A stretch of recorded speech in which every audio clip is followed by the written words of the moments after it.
Hello and welcome to an all new episode of The Spotlight. I am one of your hosts, Kente, all the way live from Los Angeles, California. And I am so happy to be here with you tonight. We are going to chop it up and talk about all kind of lovely, wonderful things. But before we do that, let me introduce someone who's lovely and wonderful, all the way live from the great place called Paradise, Hawaii. It's Jen. How are you doing, Jen? Hey, I'm doing good. I have to say, every time that you introduce me, Hawaii starts sounding better and better. I'm starting to think that you could get a job with the tourism bureau out here, and then you wouldn't even need to visit me. You could just work out here. Well, you know what? I can do like Total Recall and just have just they just make me believe that I've been there, right? I mean, that is, it's just the memories, right? That's all you need. So, I'm you know, I'm a little scared to ask what kind of memory I would be involved in there. Let's make it a happy memory. Really super happy, okay? it will be happy. Come on, All right. it's with you, Jen. It's gonna be happy, all right? So, just to let you know, your picture is coming up on the video. So, Oh, sweet. so all right. So also joining us, and he's going to be our our main guest today, but he's going to chop it up with us. You've seen this guy before. Me and him, we've gone toe to toe many times about a lot of different topics. It's the one and only Patrick Voss. How you doing? How you doing, Kente? I'm glad to be back finally as a guest, and it's been a little while since you and I have chopped it up, as you say. I can't wait to get into this episode. Man, your camera is extra extra clear. Hey, Let Logitech me. 1080. It's a Logitech C920 1080p camera. I'm I'm gonna go order that like tonight. Listen, Kente, 89.99 at Fye, or excuse me, at Fry's, and the softbox lights as well. The softbox lights on sale right now on Amazon. I believe they're $75.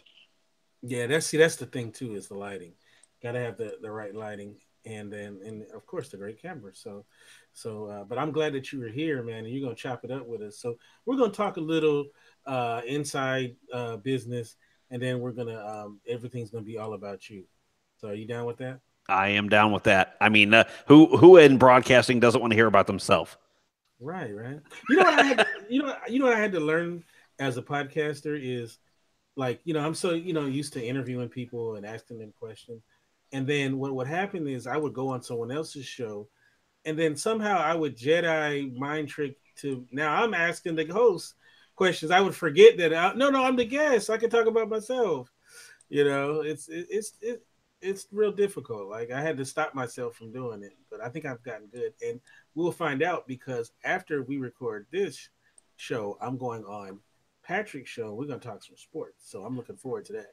Yeah, he'll be on episode 39. Actually, we're almost 50 pieces of content into the JCT podcast, but he will be episode 39 of the interview series right after this on JCT podcast on YouTube and jctpodcast.podbean.com. It will be pre-recorded, not live. And what you were saying, real quickly, what you were saying about being a guest on other people's shows and being able to chop it up with them, I much rather prefer doing this than my own show. And I know people will be like, why? Don't you want to control your own show? And the answer is no, to an extent, because I can I'm not talking about me, but I can afford to get into topics and not have to lead the conversation. I can get into topics and be a guest and just kind of relax, because it is a much more, as you will probably attest, and Jen can as well, it's much more, or it's a much easier task to be the guest than to be the host. You don't have to worry about nothing but just talking. So That's right. it's a beautiful thing. It's a beautiful thing. So let's talk some. Well, you know what? Before we get into some of the topics I wanted to hit up, I'm not. It's not on me, but I. This is the reason why I'm bringing this topic up is not me. It's Jen. It's all Eh, Jen. it's all me. She's like, there's no way we can do a show and not talk that today is 420. Oh, so hell yeah. so Jen, since that's your favorite day, how are you gonna Okay. celebrate? Or how did you Uh, celebrate? Okay, well, it's my favorite day because my youngest daughter was born today, right? So, I mean, I'm under sort of a contractual obligation to mention that she's my youngest. She's, my favorite youngest. I guess I have to go that route. And yeah, so this is that day. Although, okay, look, don't get me wrong when I say this, okay? Like, a whole bunch of people can write me and hate me if they want. I have never seen so many white people this year celebrate 420 ever. I swear. It's like people just crawled out of the woodwork to go, whoa, hey, yay, 420. I swear, what? Where were you last year? Where were you the year before? It's the new laws have definitely made some interesting new extroverts out of 420 as a holiday. That's funny. That's funny. And did you hold on to make sure your daughter was born on 420? Did you like she should have been like two days early, but you were like, nope, she's Oh, so close. We're gonna make it oh, happen. I definitely planned it. Did you know that also today is, of course, today's Hitler's birthday, but today is also apparently the birthday of the Prophet Muhammad. So this day has all kinds of crazy associations with it. Dang, So she was either going to turn out destined for some greatness or she was going to turn out to be a serial killer. I kind of rolled the dice on it. Wait a second. So you're telling me this is a day for Hitler, weed, and fairy tales? pretty much. Pretty much. I hope you like um, that. um, I think what I'm saying is, this is a consequential day. No matter how you dice it up, you can dice it up any way you like and find some meaningful consequence out of it. It's definitely a rare day. Yes. And it's your little girl's day. So My, sorry, Hitler, you gotta move over. you know the Sorry, Mohammed, you gotta move over. the truth is that I was getting so close when she had to be induced, right? So I was getting so close to the day that she basically needed to be born, and they said, "Well, why don't you just wait until Monday and have her be born on a Monday?" And Monday happened to be the 23rd, which is my birthday. And I thought, I cannot do that to a child. That is just that's no, you cannot be born on the same birthday as your mom. So yeah, we made a choice to have her be born on 420. No. See, so it was on purpose. I was right. It was. You are right. See, I know my stuff. I know my stuff. I knew Jen, you wanted that 420 date. It was probably a plan from the beginning, from conception. Like I'm gonna have a Well, kid yeah, on in a 420. matrixy kind of a way, I probably chose it subconsciously just so that, yeah, basically just so that you and I could have this conversation right here, right now. That's right, and we will Yep. probably have it next year too. So I can't wait. I can't wait. Yes. So everybody, congratulations, and don't get too high. But you kind of slid something in there, and that Monday is your birthday, right? Is it It Monday, right? it is, yeah. Do you know what Yeah. day I share my birthday with? Let's see, Genghis Khan. I don't think so. William Shakespeare. Oh, wow. Really? Yeah. Wow. Wait, No, so you get Shakespeare and your daughter gets Hitler? What the hell? yeah, well, it was either that or she could have been born on my birthday. What do you want? Dang. The downside of being born on Shakespeare's birthday is that apparently Shakespeare also died on his birthday. So Mm. again, it's just sort of a roll the dice, see what you get kind of thing. How does someone die on their birthday? That sucks. Yeah, sounds a little too convenient and contrived for me, but Mm. Same day you come into the world is the same day you going out. So that's funny. All right. So let's change the subject a little bit. Now, normally we do this at the end of the show, but I want to do this in the beginning and then kind of dovetail into our topic, and then we'll talk with our guests.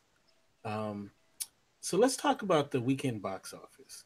Um, and I'm gonna kind of go over the weekend box office and then talk a little bit about the new movies that are coming out.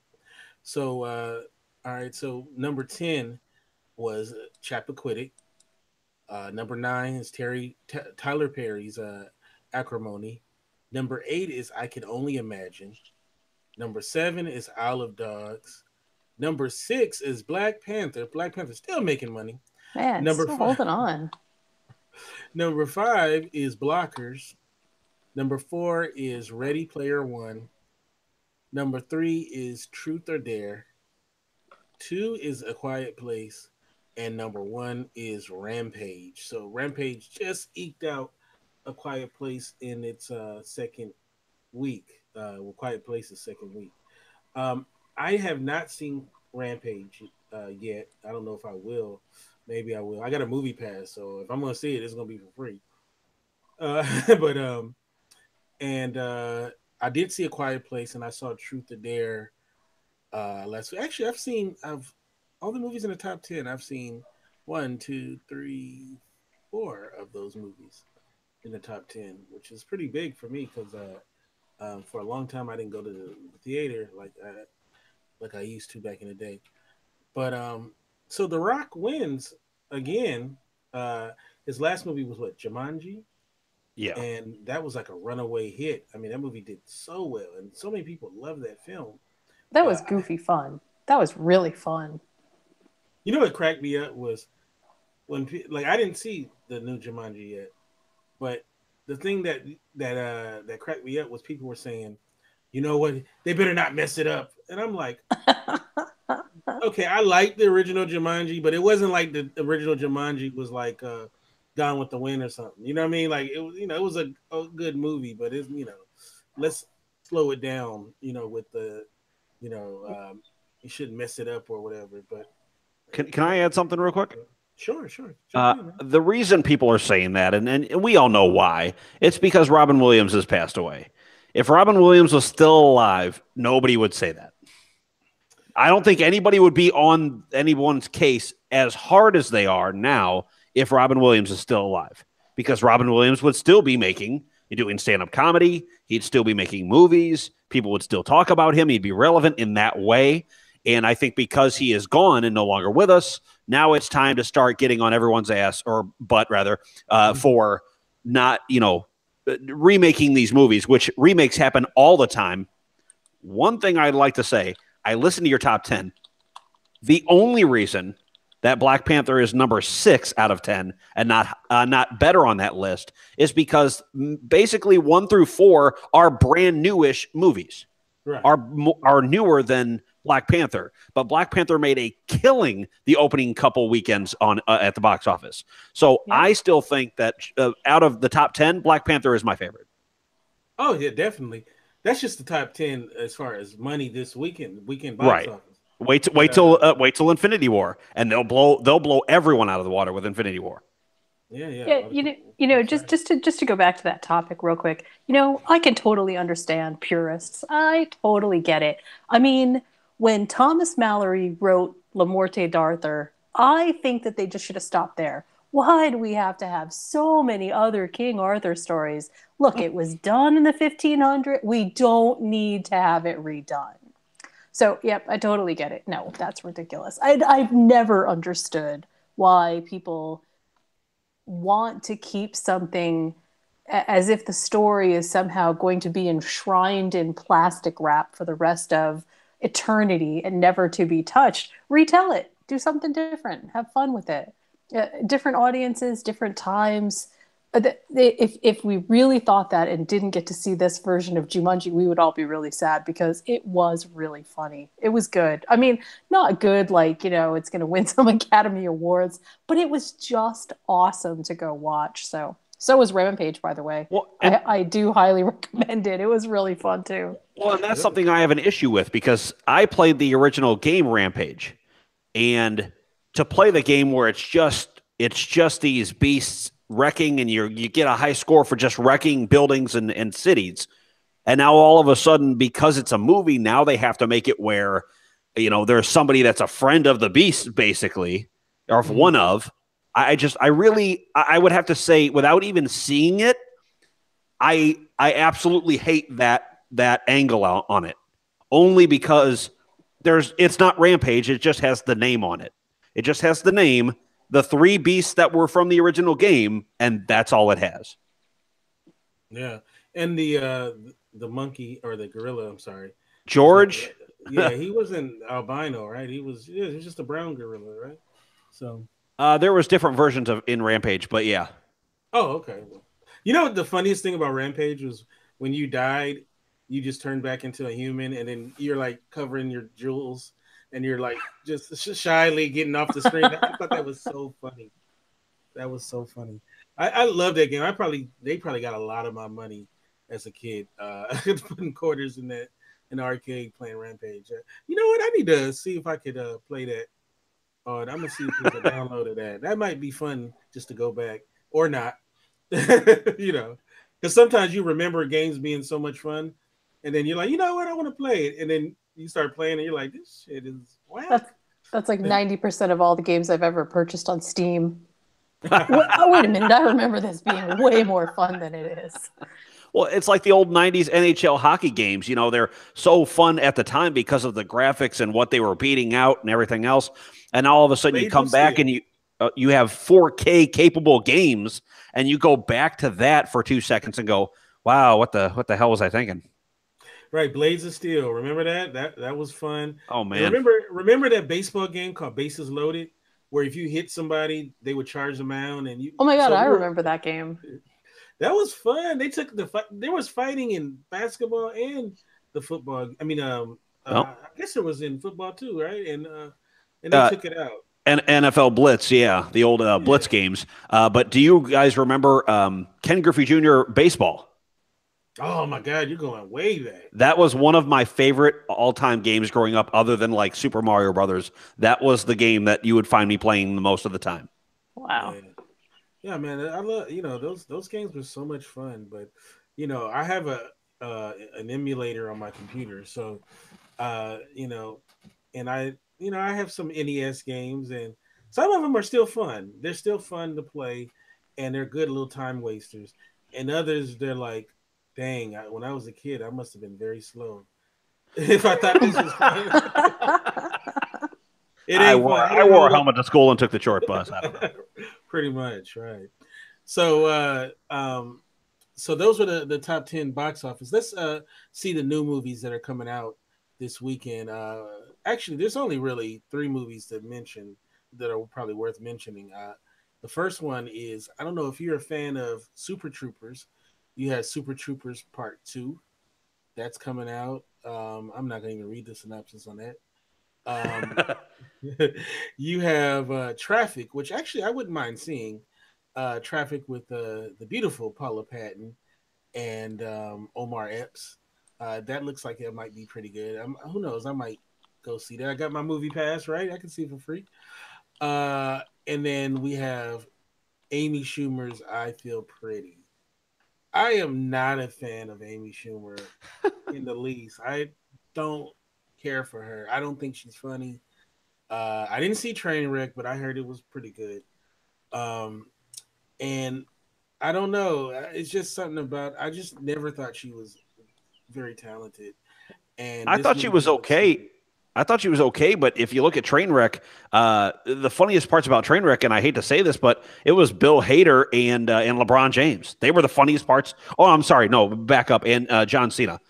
All the supporting cast, not the main character, but the supporting cast were the funniest parts of the movie. Hey, maybe I need to see that. I like Bill Hader. Bill Hader's great. He was hilarious. So, yeah, I think that guy's so talented, Bill Hader. But not to be a hater, but I almost signed off of this just now. I'm not a big Amy Schumer fan at all. So, but good luck to you, Amy. Here's a Mars bar. Now go to the corner. She's got her own fan base. She's doing fine.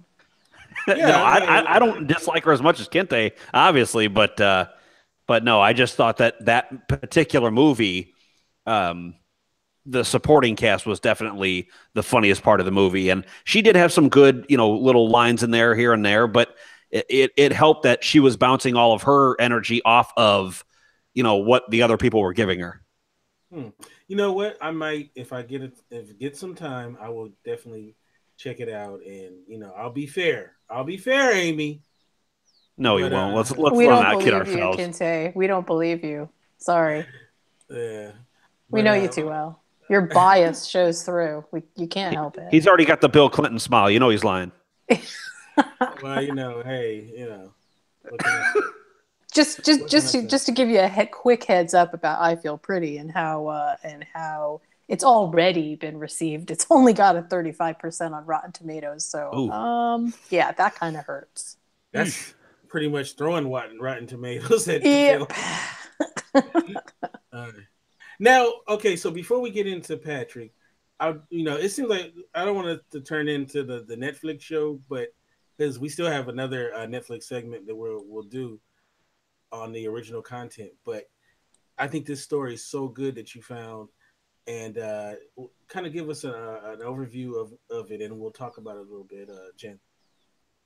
Are you talking about Netflix purchasing the Netflix Yes, purchase? Okay. yes. All right. So we all know that Steven Spielberg has a hate on for Netflix original content. And, I think that the biggest complaint that we all had in the last podcast about this was we were not 100% clear how Steven Spielberg was even looking at whether original content, what he was calling cinema and what he was calling made for TV. And so Netflix has been struggling with this, and they've really been struggling with it hard with the film festivals, where they can't even get their films into the film festivals unless they have limited releases first. And then that dovetails into they can't be Academy Award worthy, if you will, also if they don't have these releases. So what Netflix has done is kind of ingenious, but it may really change how Netflix is now rolling out both its series and its movies. What it's doing is looking into purchasing theaters in the areas where they have mandatory limited runs. So your movie doesn't have to have a full theatrical run, but it does have to have a limited run, and it has to be in certain engagement areas.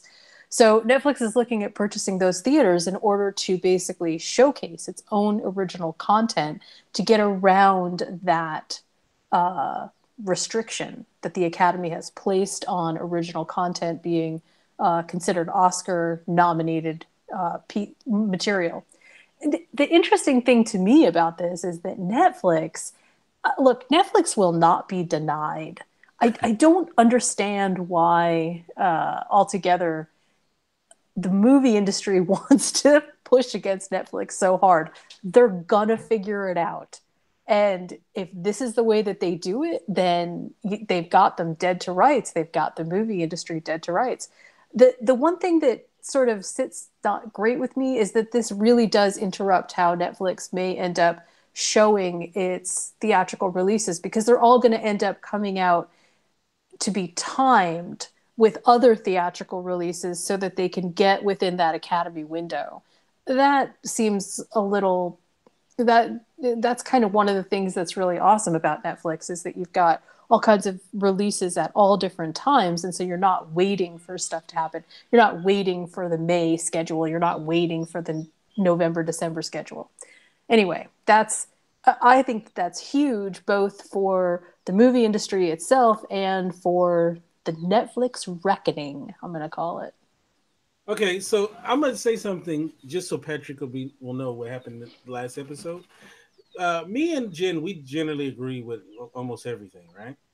But I was in the Steven Spielberg camp of I don't see Netflix movies as um, films that should be nominated for Oscars unless they have a adequate theatrical run. Whereas Jen is in the crazy category where she believes that movies that are shot for television should be get an Oscar. I think Jen thinks everybody should get a award if they participate. I don't agree with that one, but so No, no, now, no, Now no, no, that no, no. now She wait a didn't. minute, that is not what I said. And she didn't say get an award for participating. It's not participation. It's the ability to participate. Right, I know, but I had to make it sound worse than it is. Come on. Of course you did. Kinte So needs a villain. yeah, so and I love Netflix. I have Netflix. I had a Netflix account way before it was cool. I had a Netflix account where I had to explain what it was to people. Like people were like, "What is that?" And then I remember putting DVDs in envelopes. See, a lot of people who got Netflix now, they don't know about that life. Okay, so I am not anti Netflix. I am pro Netflix. I love Stranger Things. I love House of Cards. Well, I used to love House of Cards before they got rid of my boy. But so what I'm saying though is, I see a difference in the way that the content comes out. I agree. I don't believe that unless they have a theatrical run, I don't believe that they should be nominated for Academy Awards. I think they should be nominated for Emmys. Right, And but it's the been end run, I mean, basically, the end run now is if it's got a limited theatrical release, because we're not talking about series here. We're not talking about Stranger Things or Lemony Snicket or Lost in Space. We are specifically talking about basically the same caliber of major motion picture, but just being a Netflix original. So when you look at Beast of No Nation, that did actually have some theatrical run, but they still disqualified it for reasons. And if they can figure out a way to get through the technicalities, I don't see any reason why the content itself is any less worthy of an Oscar nomination just because of where it's shown. I know we're not going to go back into that whole argument, but Well, to me, the well, venue doesn't make the content. Jen, did you see Bright? I did see Bright. What did you think? Well, I don't think I think that if they wanted to send it for the in front of the Academy for your consideration, then great, yay, good on you. But I don't think that it should have gotten any Oh no, Academy not that. Awards. Just I'm talking performance wise. I mean, Will Smith. Yeah, he had to play the same dazed and confused type of. I'm not sure what's going on with the system type of person. Again, but I did like it enough that I think that at least on the doorstep of what you're talking about should be proof enough to say Netflix originals can be nominated. Right, and it moves into the like the idea that then Bright is a great example. None of the VFX in Bright can be considered for any of the science and technical awards given to movies by the Academy because it doesn't meet the qualifications of venue chosen to be played, and that is to me a significant piece of it's a missing piece that. Look, I get it. I understand why an Emmy is an Emmy, right? And I have done quite a bit of thinking about this since our last broadcast. And to a degree, I am willing to concede that there are some things that are specifically made for TV movies which don't meet all of those criteria. First of all, a made for TV movie tends not to be a theatrical length release. That's one. But two, Netflix is they are in the business of making major motion pictures just because they are choosing a different venue, and this is a venue that we just don't have enough technical understanding of it, I think, to truly sort of embrace it into what we want or to put it into a mainstream view. Because of that, we now have to figure out what to do with Netflix as a major motion picture distributor, major motion picture creator. I mean, I don't see how we can deny that. And again, I'm not talking about movies that Netflix picks up from overseas and says, this is a Netflix original because we had something to do with part of the production. I'm talking about stuff that ends up being in-house from Netflix, start to finish, like Bright. no, I mean, as I just for I think this is kind of petty though. Them trying to find a way to sneak in the game like that. Well, if you're being held out, though, this is I think Jen's point, and I agree with her on this, is if you're being held out purposefully because you're Netflix and people don't want to be your competition because they see you as the biggest competition, then yeah, no, find a way in. Ingenuity is not pettiness. Right. Ingenuity is the hallmark of civilization and humanity, Kinte. So, not going to be denied.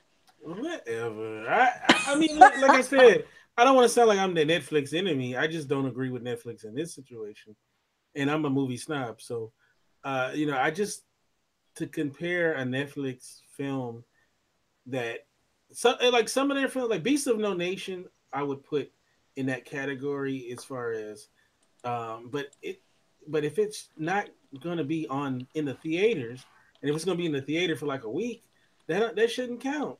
It just shouldn't count. It just seems like it's not right. If it's being shot for specifically a TV format, that doesn't count. Well, like Black Mirror, the series, and I know we're talking just movies, but the series Black Mirror, great series. Like some awesome performances throughout the 4 seasons. I will say though, I would not obviously go to a movie theater and see something that had a light production look to it like Black Mirror, but the acting in it, the performances in that series were great. And I think that alone, just because I don't want to see it and spend $50 in a theater over here in Chicago, and I want to see it for $10.99 a month, then yes, yeah, I would choose $10.99 a month to see another Netflix original like Bright or like Black Mirror, the series, or a few other series that have been made, and that to me is completely worth it. And apparently Skype loves you. The one that comes to mind is First They Killed My Father, because that has all the hallmarks of critical accolade. Well, it has critical accolades, but it's got all of the hallmarks of critical acclaim. And it's got everything in it. It's got technical perfection in parts of it. It's got an excellent script. It's got great direction. It's got beautiful editing. And the subject matter makes it, really, to me, the subject matter is where it gets Oscar worthy. When you factor in what is happening behind the scenes and I'm not on the board, so I can't tell specifically what's happening, but it really looks like a bunch of people who are basically saying this new technology cannot possibly be as good as this old technology, therefore we are going to, like I said the last time, it's the good old boys club versus the new kid on the block. And the good old boys are saying, no, new kid on the block, I'm sorry, you don't fit here. And I don't think that Netflix belongs in the Emmy category either, because if you know anything about how production happens for an NBC or an ABC or even a CW, it's sci-fi. They're all really different. These are not the method of production is different. The method of distribution is different. And I don't know. I just feel like they're not giving Netflix a chance. So look, Netflix has more money than God right now. There's no reason that they shouldn't go buy theaters if that's what let the Academy then come up with another reason. And let's really see where this argument is going and what it's really philosophically about, instead of, well, it's this technicality or it's that technicality. I think we actually got to get to the philosophical differences about what's going on. That's my opinion. No, I mean, there you make some good points. I'll give you that. But overall, I just believe that most of, I think most people would agree with me in that if you make a movie that's for television, it's not a Oscar. It shouldn't be an Oscar film. But you're separating the two, though. You're saying for television, and we're not saying that. So you're just saying something we're not talking about. It's not a for television, because Netflix is a paid service. If I wanted to watch NBC or like Jen said, CBS or whatever else, and I want to watch that new production that John Legend was in of Jesus Christ Superstar, I'm not paying $10.99 a month for that. I'm not just for that one thing or just for that. That's not an exclusive to that. So I can stream it later on YouTube. I can watch it on wherever I need to. But the thing is, with the Netflix original movies, not a made-for-TV movie, but Netflix original movies, That is where it's at, and they can do whatever they like, but they're going to get a lot of flack for it and a lot of pushback for it because they are the movie industry's biggest competitor. They are. They're the reason why a lot of people don't go to the cinema anymore. Well, that's because it costs you, again, an arm and a leg just to go see a movie. Well, and see that's where I think the philosophical difference is really coming in. The real philosophical nitty-gritty here is cinema is dying because they cannot seem to embrace a new way of thinking for a new generation of people who are using technology differently than they have in the past. And the whole idea of business is adapt or die. And movies cannot be held to some different status just because we love them as an art form. Look, I love a Renaissance painting just as much as everybody else does, but I don't want to see a Renaissance painting in front of my living room where my TV is. I embrace new technology. I do new things with what I've got around me. So, I mean, I'm not saying that I don't see your point of view too. I do. And forever and a day, HBO, Stars, Showtime, Cinemax, they've all been struggling with this too, because when they put millions of dollars into their productions, they also have to be only considered for an Emmy. And I personally don't think that that's fair either. If you're a paid service and you are streaming content, then my opinion is that you should at least be on the same playing field. They can make their choices. The Academy will still make their choices based on merit, but at least let them get on the playing field. I'm not saying they're going to be the best team out there. Just let them be on the field. No. I feel like the Academy are like winning an award right now. It's the old people saying, "Get off my lawn," and I don't like new things. Yep, like I don't like change. That's kind of what I feel like. I don't know. Go ahead. I'm sorry. And I love the movies. I mean, I love the cinema experience. There is nothing better for me than to sit in a theater and watch a movie, any movie. I mean, I'll even go see junky movies because I love the cinema experience. There is something zen about it. But there's also a pragmatic part of me that understands that this is not only is it not for everybody, it is a small niche of people who want to experience content this way. So we have to be willing to embrace new platforms of content while still acknowledging that there is excellence out there in different venues. Yeah. Well, we can debate this on and on forever. But I think that this is a great topic, and I'm looking forward to seeing how this goes. But like I said, I'm a big Netflix fan. Even though I haven't watched anything in a while on Netflix, I did watch Voss on Amazon Prime, by the way, great show. But it is what it is. They're gonna do what they're gonna do anyway. So, who am I? But let's get to our guest of honor. This guy, me and him, we've been going back and forth for a while now. About a lot of different topics, mainly about sports, but we talk about a lot of other things as well. So Patrick, you've been, I think we met on Blab, right? We did. Yeah. So yeah, we met on Blab, and you were doing the which show were you doing then? It was that was the late night mix up. That was my very first show. Late night mix up. 3 years ago, 3.5 years ago. That's crazy, man. And now, man, you got JCT popping, and you just doing your thing, man. I'm so proud of you, man, because you really been grinding. So, for those who may not know about about JCT and all the other things that you're doing, just kind of give us an overview. Okay, you sound like me and my show now. My name's Pat. I run JCT Podcast, which stands for Just Chill Truth. The tagline is all truth all the time, my truth, my true opinions. I do an interview series with sports and entertainment figures, whether that's anywhere from baseball, hockey, soccer, tennis.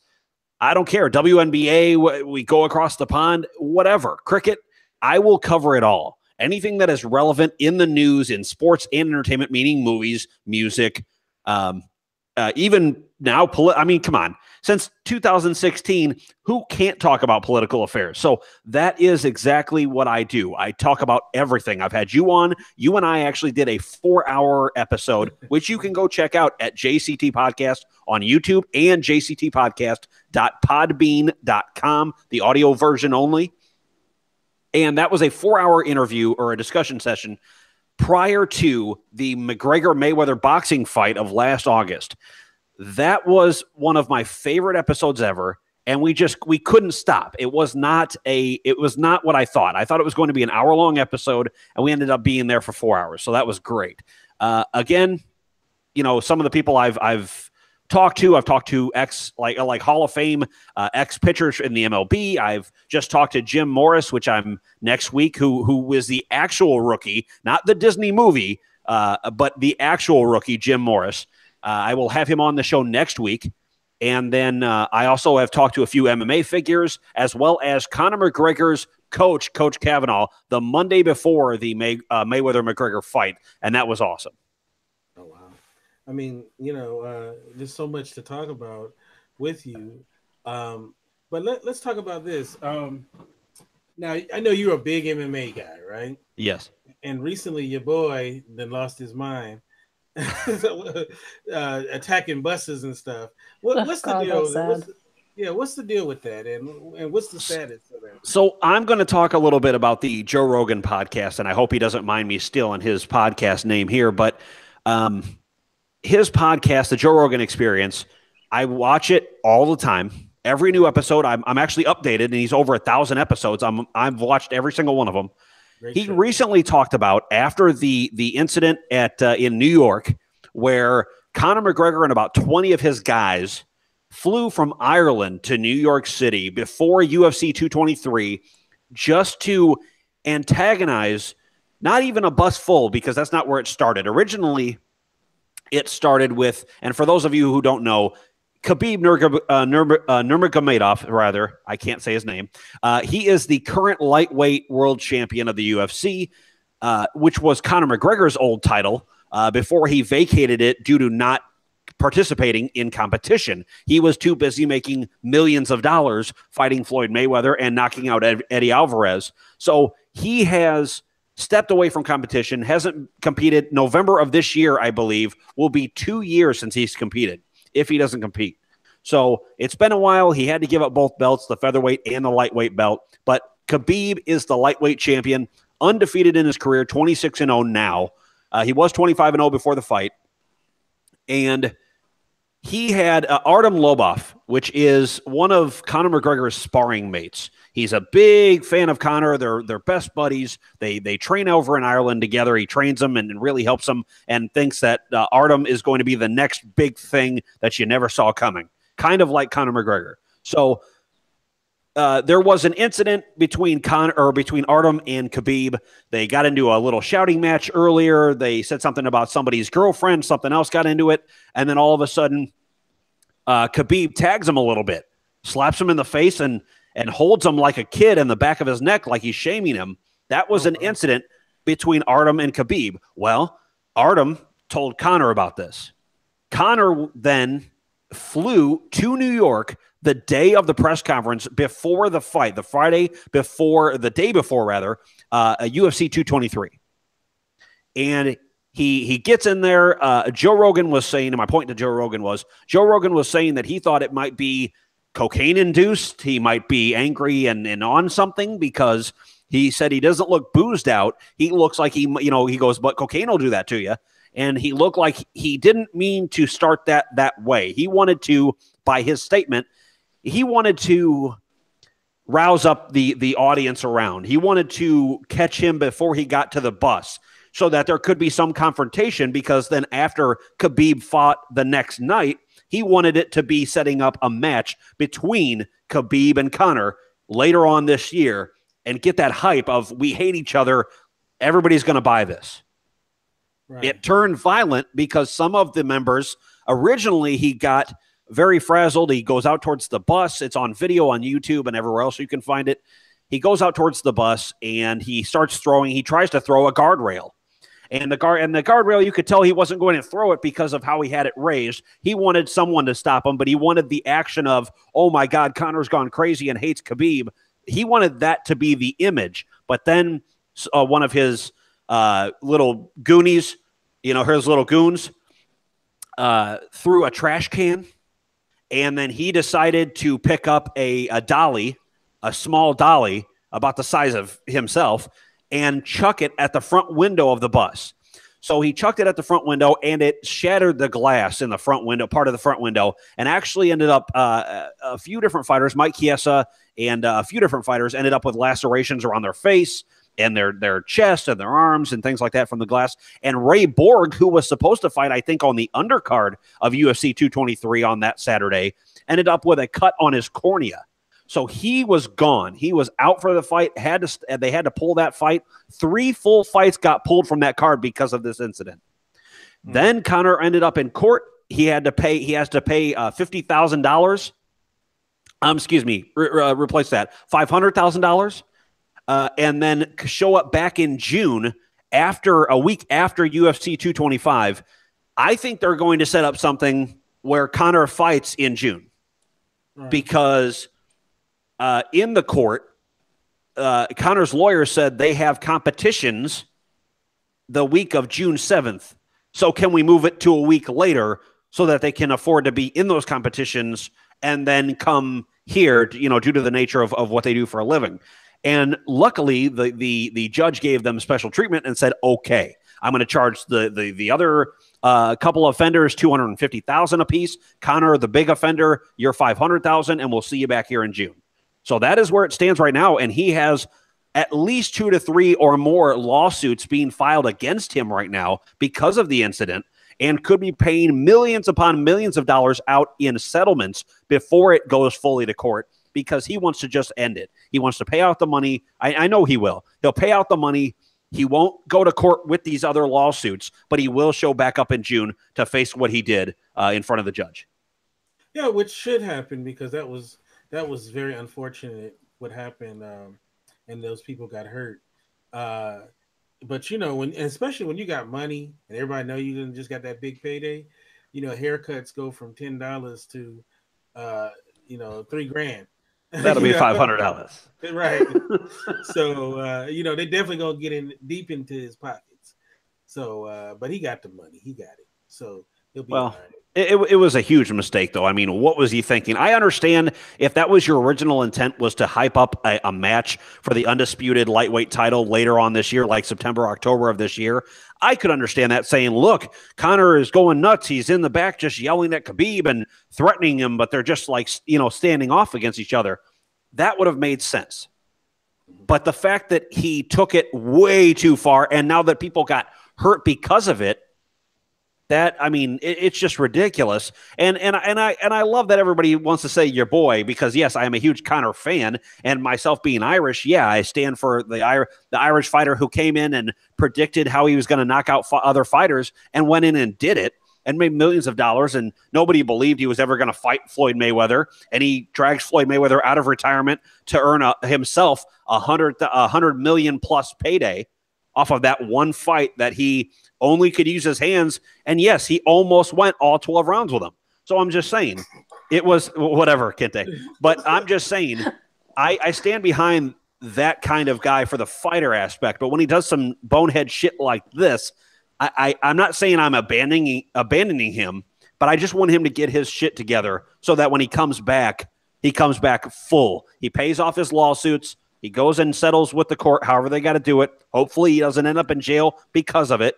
And he comes back and he fights and only focuses on fighting. Yeah, he can talk at the press conference, but don't let this idiot do anything else, because you can see what happens when he gets full of himself. Yeah. Look, give me $100 million, you wouldn't see me. I'd disappear, man. They'd be like, whatever happened to Kente? I'm like, I'm somewhere chilling. You know what? All the anger in my life would probably just dissipate. You remember that guy they said bought the Walking Dead franchise? Oh, yeah, that guy. Right. Hilarious. Hey, go ahead. I have a question. All right, so I realize that this is maybe more philosophical than just sports, but I just have to ask this because you have expertise here and I don't, right? I only see this from the outside.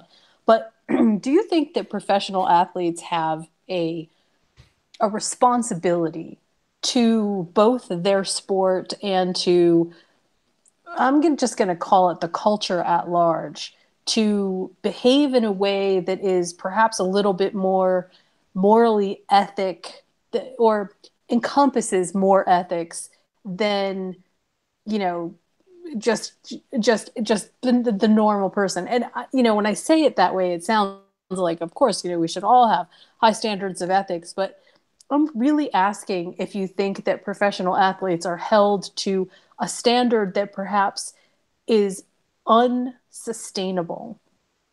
No, it's not unsustainable. I mean, the thing is, I would say it'd be unsustainable to, or unattainable to a person who is broke. A person like myself, like if I wanted to be an athlete and I was grinding day in and day out trying to be the best baseball player I could be, but I knew that back in the way back day when players weren't getting paid very much at all, but they were still doing it because they loved to play baseball. To me, for someone who's broke, that is what you would make me want to act out. If I met somebody in a bar, or I met somebody like this Connor incident happened or whatever.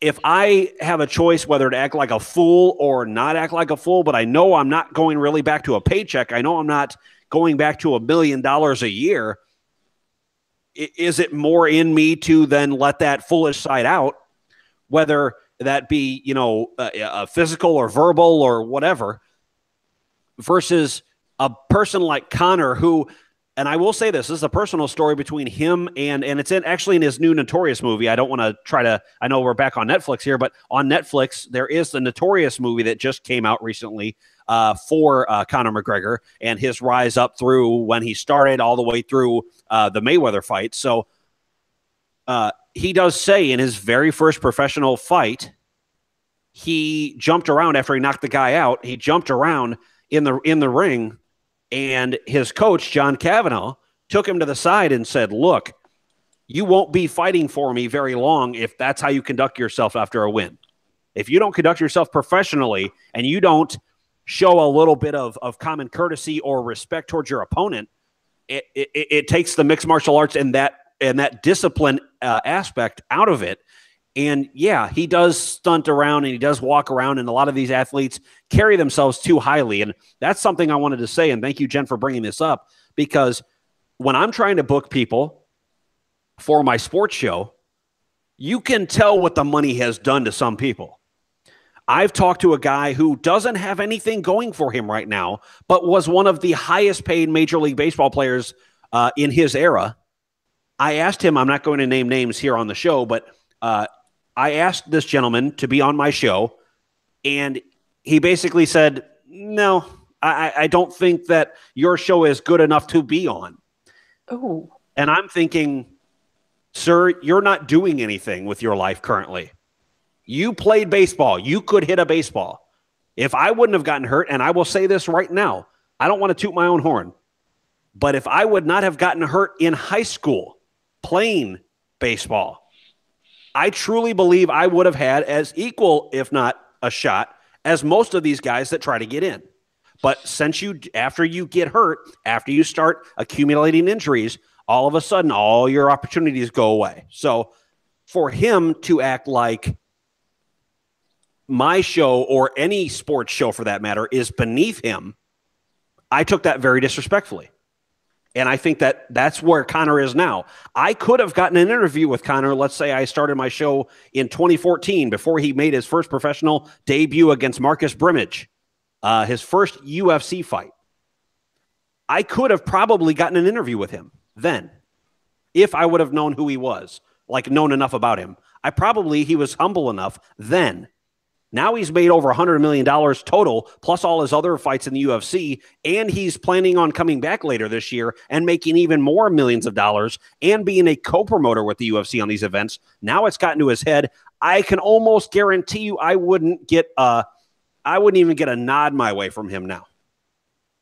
Mm-hmm. Yeah. Well, the reason that I ask is because in the news recently has been the whole thing with Lance Armstrong and his settlement to pay back the government the $5 million, and I sort of get like trapped down this memory lane kind of thing where the professional athletes come up, and I love them. They're just, I mean, they are at the pinnacle of physical perfection, not in a way that most of us will never get to. And so you idolize these people, and then things like this happen where personality, or I shouldn't say personality, where things that they do, judgments that they make, then cloud the ability for us as fans, as people who want to be their cheerleaders, really interferes with our ability to kind of get behind them. So I can kind of see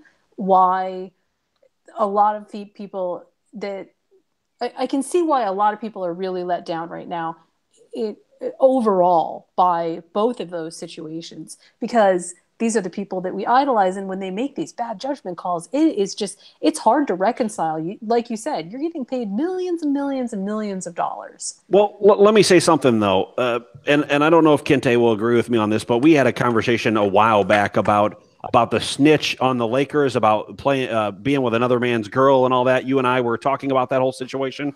Right.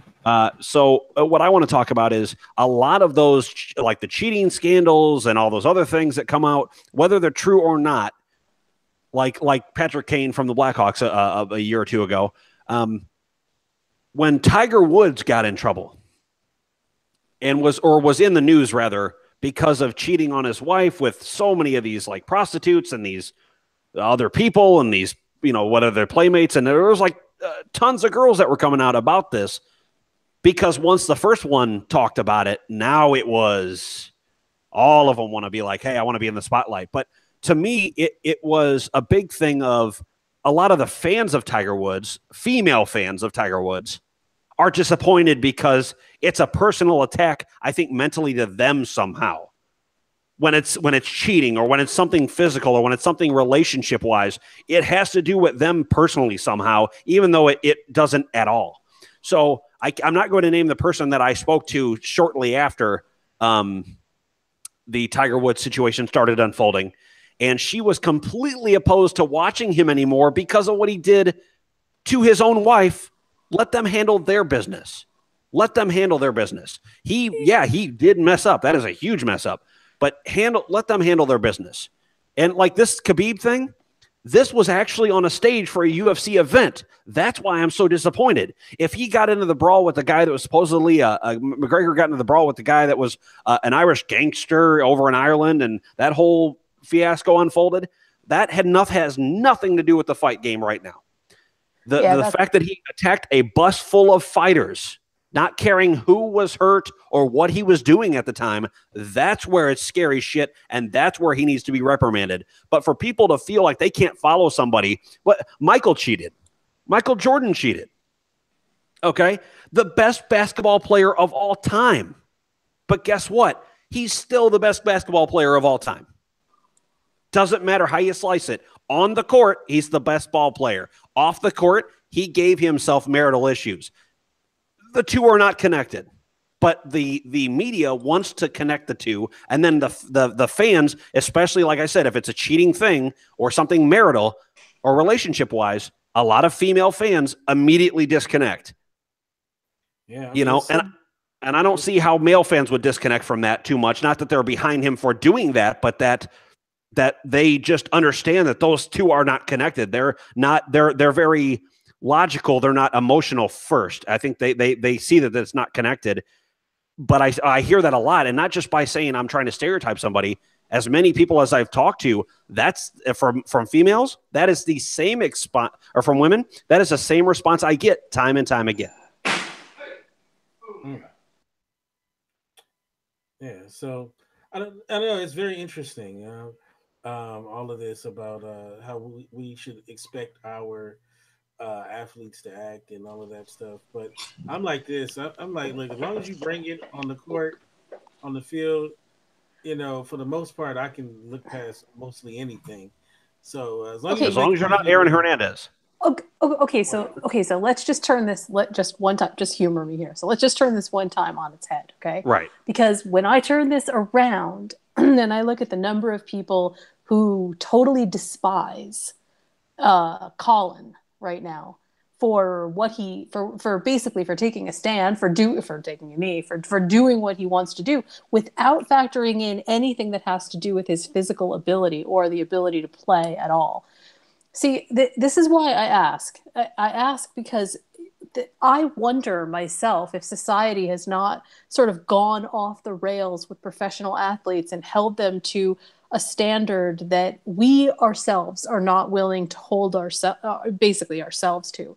And I don't know what the answer is, but it seems like a really worthy question to keep out there and in mind when we're looking at brawls like this, when we're looking at people making bad judgment choices or what we think are bad judgment choices without really having both the full picture or kind of a spread of information that you might need in order to make that kind of judgment. It's a tough position to be in, though, I must say, to be a fan and not listen to media hype all around you that says, because of the way that the coverage is about, especially the MMA event. I mean, the coverage was all bad. It was not, there was no good stuff that came out of that. But that wasn't an MMA event, though. Okay, I hear what you're saying. I guess what I'm saying is by proxy, by association. It feels to me very much like what we're doing is taking people in their professional careers and holding them up on pedestals that they cannot possibly stay balanced on. That's all that I'm thinking. Because again, the reverse is true. It is clearly not that we are just looking at people for their physical ability. If that were true, then people like Colin on the football field wouldn't be not getting tryouts. There is something more pervasive about our culture right now that says that we all have to pick a side. And in sports, maybe even it may even be more hyper. It's more exposed in sports than it is almost anywhere else because you're naturally picking a side anyway. You've got your team, I've got my team, those kinds of things. But when it comes to the personalities within sports, I just feel like we really and it was a perfect example because I don't think that we all know enough about any of these people to make those kinds of choices for them. But I'm really glad to hear your perspective because I think you bring something to this that, like I said, look, none of us know the ins and outs of all of that. That was more information that I've gotten. I can't even tell. Out of all of the press coverage that I saw, that was more information than I think I've gotten altogether. So. Well, let me just take it, and Kente, you're not going to like me for this one, but well, maybe some of your listeners won't like me for this one. Any white listeners of Kente, turn off now. Uh-oh.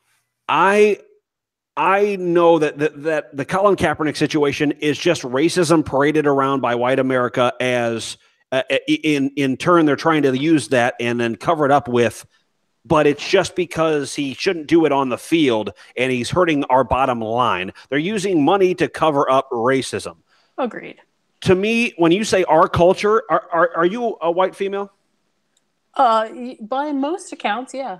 Okay, so let me just be honest here then. When you say our culture, what we really mean is white culture because honestly, it has nothing to do with anybody else's. It has nothing to do with a minority type of culture because we are the majority still. And unfortunately, when it comes to people saying, we don't like Colin because of this, and no, it's just racism. That's all it is.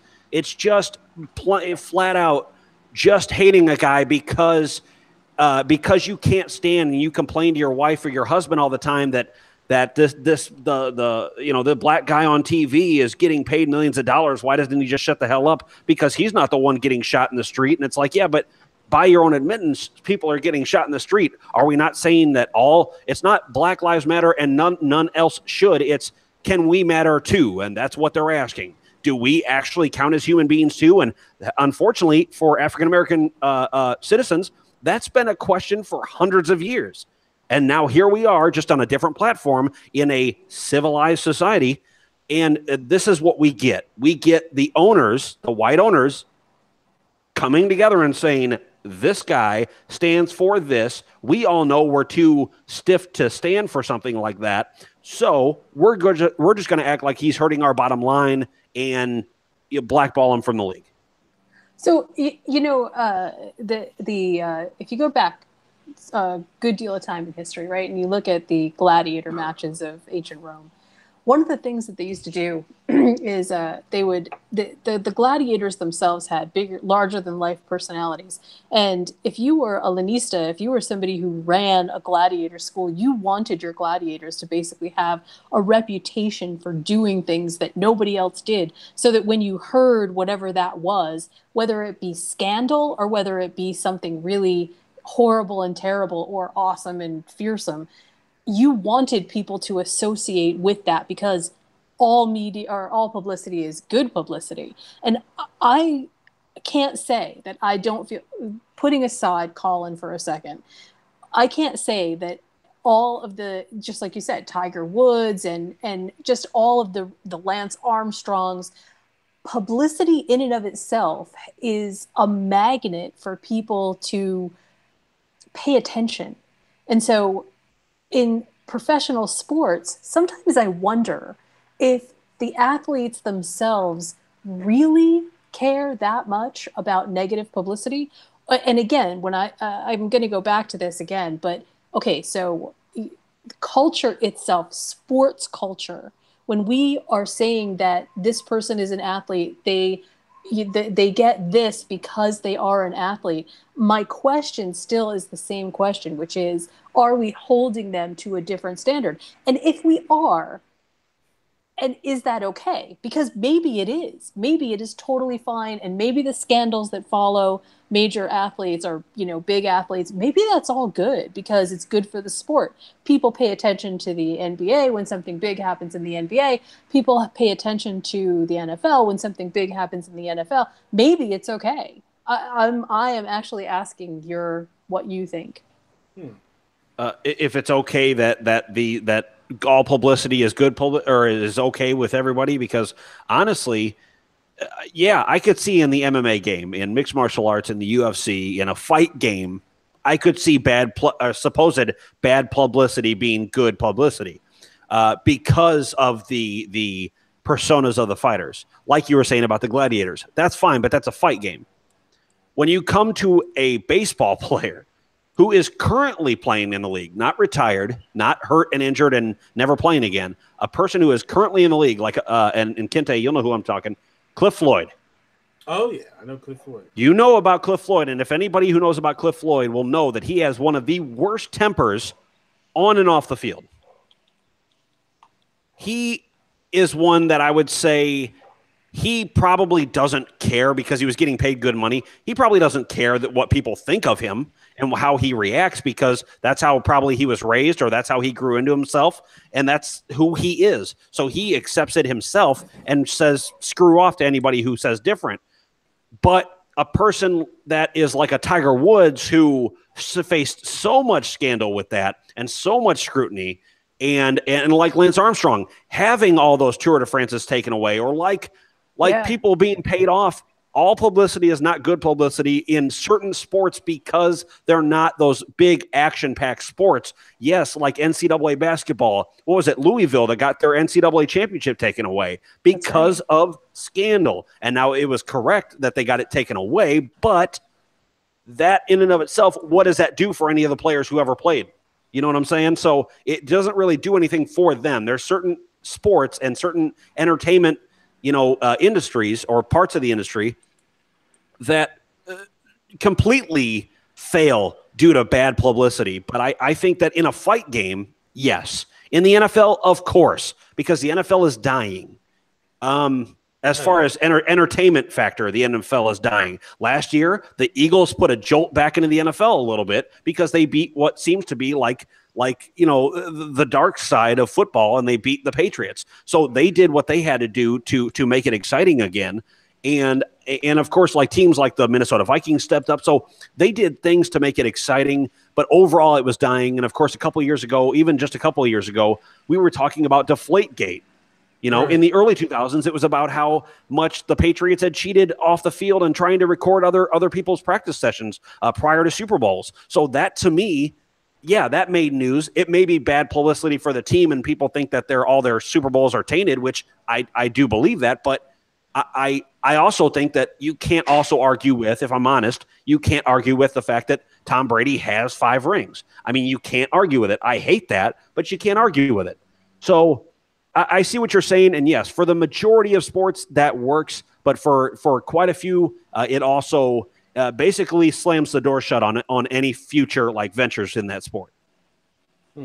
Well, going back to the whole Tom Brady thing and the Patriots, it's funny how if you're in New England, you love them, right? Outside of New England, I mean, there's little pockets that love them, but I wouldn't say that they're beloved team. And I think a lot of it has to do with one is they've been beating your team, whoever your team is, and then also the fact that all the scandals that keep coming out about the team and all of that, and it seems like they get a pass on sometimes, and it just seems like things ever just works out for them. Well, when Robert Kraft and what's the commissioner's name? Goodell. When Robert Kraft and Goodell are good buddies, and you start hitting controversy in the early 2000s, and you hit controversy in the AFC Championship game against the Colts, heading into a Super Bowl, yeah. If you're associated with that kind of controversy, as far as cheating to win, yes, that follows you. So I don't think people would be as vocal if that kind of controversy wasn't there. Yeah, you'd still not like them like the Yankees because they would be an overall just great team. They'd be a team that's not tainted by that kind of cheating. So they would just be a great team that you always are thinking every single year, I don't know how to beat them. We try to beat them so hard and so many different ways, and they keep winning Super Bowls over the course of however many years, and it's a lot like the Packers. A lot of Bears fans for the longest time, and they still hate Aaron Rodgers because of this kind of factor. They hated Brett Favre. Bears fans loathe Brett Favre, but if Brett Favre signed with the Bears, he'd be our favorite hero. I know, right? Ain't that funny? It's because we couldn't beat him. He had excellence in his blood, and when we see championship caliber excellence, people that aren't attaining that get very jealous and very bitter. So what you're saying by association here is that what I should do is go out and drum up some crazy scandal for the New York Giants because they need some attention. So they already have a guy. Their quarterback literally wears a helmet on and off the field, and I have seen him take the short bus to MetLife. So it's okay. Hey, people know I think this. He's the mouth breathing Manning. I mean, he is the guy that can't. He wouldn't be able to excite. I mean, come on. He wouldn't be able to excite people that are already hyped from like EDM music. He can't do it. He just doesn't have it in him. He's not that kind of a leader, which is why, yes, he has 2 Super Bowl titles. But guess what? Those are basically based off of great defenses and good receivers. That's why you have those titles. Without those, you're nothing. I am or have been a Giants fan since I was, I don't know, probably 3 months old. So this is personal to me. So, if you're going to down talk the Giants, I'm going to have to sign off. So you watched, are you old enough to have watched Phil Simms? Oh, yeah. Okay. Okay. But that's what I'm saying. At least they had something going. They try to get something going. But it seemed like ever since Eli came to the team, it's all about Eli and not by his own doing, but by the front staff, like their own doing. And even, what was it, a few years ago, they were thinking about getting rid of him, and then he stayed. So it's the Eli show over in New York right now. And once that ends, then I think the team will begin to heal. Begin to heal? Okay. Yeah, because I think they'll draft a very mobile quarterback, and they'll start drafting around that quarterback. And I would say within the next 10 years, the New York Giants will have a Super Bowl. Well, I think you're gonna have she's gonna have a voodoo doll with your name on it. Just this is just sort of from my own personal perspective, right? Because I've been watching this team for so long, and every fan that watches their own team has some little thing that they see that they go, "Yeah, this is it. This is it." I the thing that I see about most of the, and this again goes back to the superstar sort of idea, right? If you don't coalesce around somebody on your team that feels like they are, like you said, a leader, then you end up with, even if you've got excellence on your team, you end up with a leaderless group of guys who run around and don't feel like they've got a mission, or they don't feel coordinated. Because even honestly, even when the Giants were playing really well at various different points, they still couldn't get it together. And that just speaks. I mean, that's just sloppy. That's just, Well, let's be honest. I mean, an Eli mouth breathing Manning led team beat an undefeated Patriots team. Okay, that in and of itself was a miracle. But I can't. So the thing is, they beat the first time they beat them. That was a miracle. I was the only one, in fact, and you'll be glad to hear this. I was in a room full of Patriots fans when they played that Super Bowl the first time, the head catch, the David Tyree catch, and Yep. and I was in a room. I was the only one rooting for the Giants the entire game. And when they won, I saw a full basement full of disappointed faces, and I was the Wasn't only that one jumping up beautiful? and down and celebrating. And they hated you. Oh, of course they did, but screw them. They were rooting for the team that had won like 3 and 4 years. Like, come on, So I just had a feeling. I had a gut feeling that the team that was never given a chance in that Super Bowl, the underdog, was going to somehow pull it out, and they did. And then when they met a few years later, they met. They met again in the Super Bowl, and I mean, I fully blame the defense of the Patriots for handing Eli Manning and the Giants a second Super Bowl, because they had them beat, and they basically said, here, score on us so we can hopefully get something going, and they screwed it up. So, it's the coach and the defense screwed up that Super Bowl win, and that's all I can say about that. Because every major team, and I mean, like, I've been watching. I've been watching a little bit of everything, really. I mean, like, one of my favorite things to watch is actually hockey. But Nice. if you watch sort of every team emerges with some superstar, right? And the to again going back to the whole idea of, are the superstars, are they actually carrying kind of the ethics of the team? The part of the downside to all of this is you get somebody like Eli Manning who doesn't, nothing happens, just nothing. It's just it's year after year after year of just nothing, and that, I think, is just as detrimental. I'm not saying that he should go and do something crazy. I'm saying there's got to be some kind of charismatic presence going, and with Odell out so much this year, that was sort of really missing. Well, But anyway, but did you really expect? I mean, if he wasn't Peyton Manning's brother, would we really expect anything of him? I don't know. I don't know. I mean, I The answer, the definitely real think, answer, the truthful answer is no. To I any really do think, self-respecting fan, the answer is no. If you're not Peyton Manning's brother, who is already at that time, I believe, his first Super Bowl, Peyton Manning had not won his second yet. So he's only had one Super Bowl, and it was against our Bears, who gave up a huge game there in the second half of the '06 Super Bowl. But if you're not Peyton's brother, if you're not the guy who is the light, for a time he was seen as going to be the lifer of the Colts. If you're not that, and you're not Archie Manning's kid, you're nothing. Then you're just a guy who has a little bit of hype out of, what was the Ole Miss, right? yeah, I think he was Ole Miss. You come from Ole Miss, you have hype, and then you screw up. You're basically Kiefer Sutherland. Oh wow, Kinte. I mean, All right. I don't know. I don't know about all that, because I believe I love Kiefer Sutherland. I'm just kidding. These are all like great topics, and the one thing I love about sports is you can talk about so much stuff: politics, religion sometimes, just all kind of interesting things. So, and that's what you can get on your show, right? JCT, right?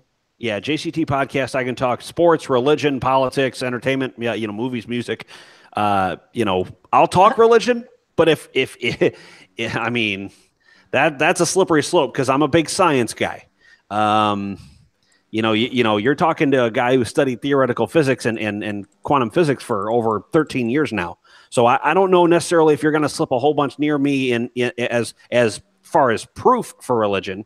But we can have our debates. I mean, that's fine. I welcome any and all. But Well, and as far as politics, I can prove it.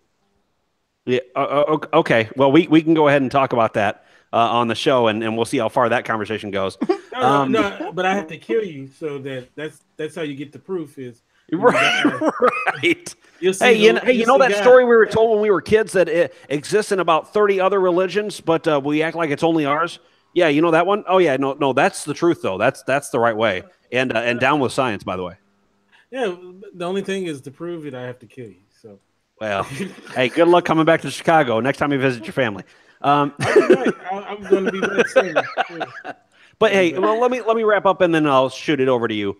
JCT podcast, as I've said about 30 times in this show, JCT podcast on YouTube, JCT podcast.podbean, like a pea pod, podbean.com. That is the audio only version. That's the original podcast I set up for JCT, and then I started on YouTube. So we have those two. And if you're, I can tell you if you're on the wrong JCT because a lot of people go, and I've heard that they can't find my show. If you type in JCT podcast on YouTube, the first or one of the first icons you will see in a circle is 42 subscribers and myself standing next to Wilson Contreras, the World Series champion catcher from the Chicago Cubs. That is the icon that you will be looking for. All right. And how can we get you in social media? It's the same for everywhere, actually. It's on YouTube, on excuse me, on LinkedIn, on Twitter, on Instagram. It's all the same JCT podcast. Of course, on LinkedIn, I'm Patrick Voss, but I still have my same exact picture that I do on my YouTube and Twitter and every other facet is me and Wilson Contreras. So, but everywhere else I go by JCT podcast. All right. And Jen, how can people get you in social media and such? I am pretty much everywhere at Following Bliss. All right. And your blog? Oh, criticallaughs.com. All right. And you can get me at Kente F on Twitter, and you go to our website, indieradio.org. We will be back on Tuesday, to talk about the newest episode of The Terror. And also, maybe we'll talk a little Westworld before that, if you're up for it. Yeah. All right. We'll talk a little Westworld season 2, because I heard a rumor that it's supposed to be coming back on Sunday or something like that. It is a rumor. Shush. That's been verified and confirmed. It's on my DVR. Yep, it's coming back on Sunday. So we'll talk a little bit about that as well.